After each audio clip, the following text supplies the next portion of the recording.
L'accélération d'ion par laser. Qu'est-ce qui peut bien relier le sujet de ma thèse à certains traitements contre le cancer? L'idée est simple. Vous avez un château fort devant vous que vous cherchez à abattre.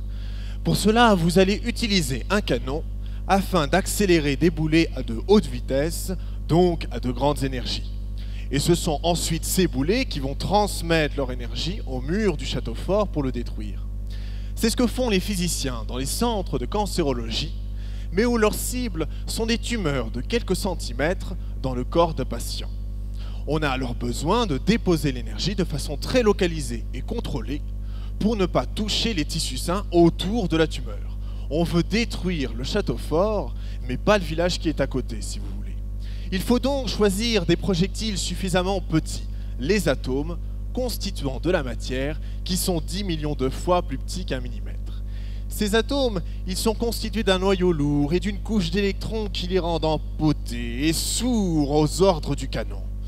Il faut donc ruser et leur arracher ces électrons, bref, mettre les atomes tout nus, pour qu'ils soient beaucoup plus sensibles à la force du canon. On les appelle alors des ions.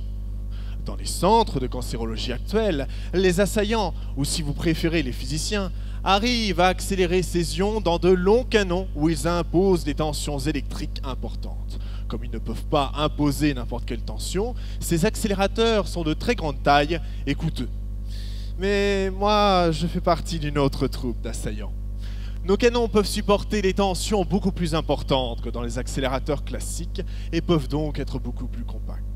Ces canons, ce sont des plasmas, c'est-à-dire des gaz d'atomes auxquels on a arraché les électrons. Bref, vous l'avez compris, dans les plasmas, tous les atomes sont tout nus. Et il ne reste plus qu'à l'exciter, ce plasma, c'est-à-dire à lui apporter l'énergie nécessaire pour accélérer les ions qui sont à l'intérieur. Comme le plasma est très chaud et qu'il va chercher à se détendre, on a besoin d'apporter l'énergie pendant un temps très court.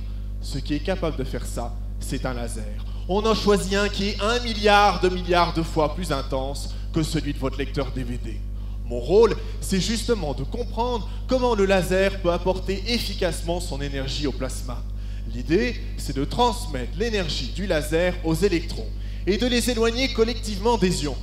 Les ions, tout nus et pudiques, voyant partir leurs habits du plasma, n'ont qu'une envie, c'est de les rejoindre. Et c'est comme ça qu'on arrive à faire sortir les ions du plasma à de hautes énergies.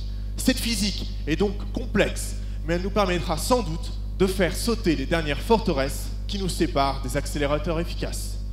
Merci.